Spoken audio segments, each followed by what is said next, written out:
Alright, so hey guys, basically in this video I just want to talk about fetal pain and response and all of that. I see a lot of sort of jumbled up comments about that as well, and like in my last video I touched a little bit on it. I want to touch a little bit more on it.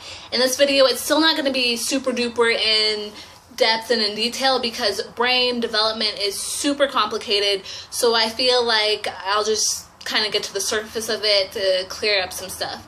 The last video's context was regular abortive period, and I'm just going to do that same sort of context again because it's easiest to explain kind of the big chunk of it and all of the beginning stuff and then get into the more complicated. And late-term abortions are already complicated, and if you don't know what's going on right now, then it makes it even harder.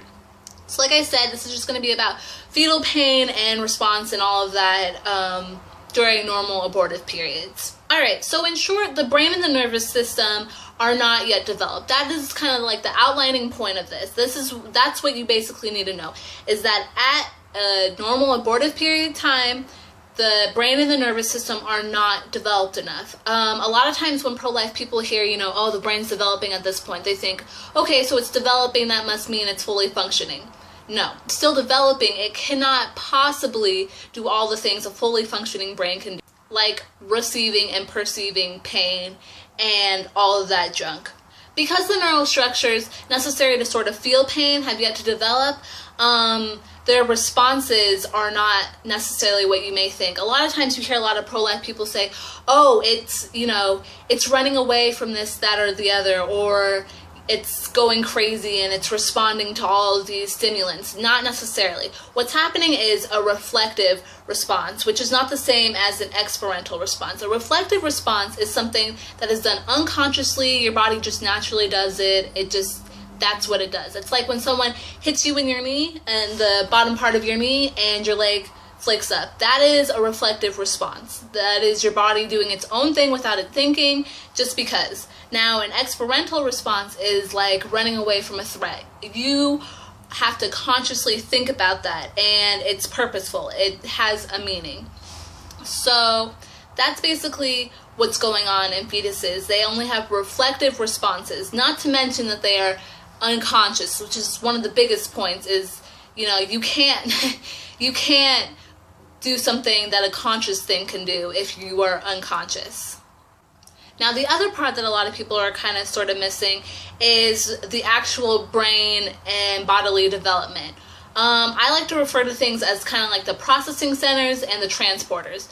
The first part is your processing center, which is a part of your brain. It's called the cerebral cortex. And within the cerebral cortex, you have kind of different structures, different little portions. The biggest portion is the neocortex, and within the neocortex, that's kind of where pain is perceived and received and all of that.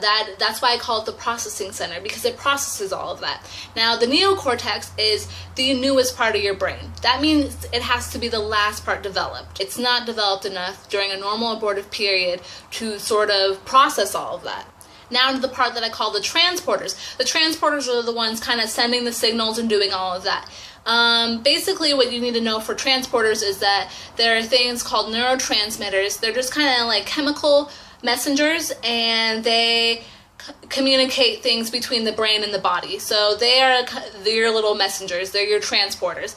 And they also have synapses, and the synapses are kind of like these breaking points that just help the signal go through, that kind of translate it all. So those are also not developed at that point. So without having something to kind of bring the information up to the brain, and then without having something to sort of process all that new information, you cannot feel pain. There is no possible way. Once again, it's also unconscious, so there's really no way for it to physically feel the pain, but also it cannot process the pain at this point. There is nothing transporting the signals, and there's nothing sort of processing the signals. Like I said before, getting pinched doesn't hurt because you look down and you go, ow. Like, it hurts because your nerves are getting tipped off, your neurotransmitters are going through the synapses, they're getting translated, everything is kind of going into your brain is processing that, and then your brain kind of says, ouch, like, get away from that hurts. So that is what's happening with pain. Pain is not automatically, it hurts because it looks like it hurts. if you can't process it, there's no pain. Bottom line, you need to have cognition.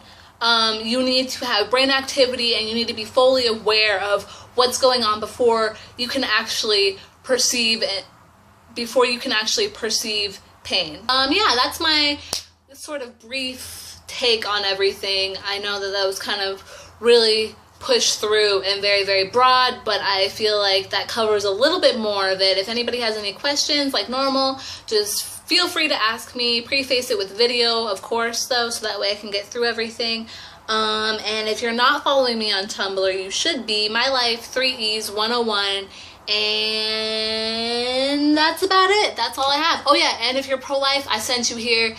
Ooh, good day to you. So yeah, that's all I got for you, basically.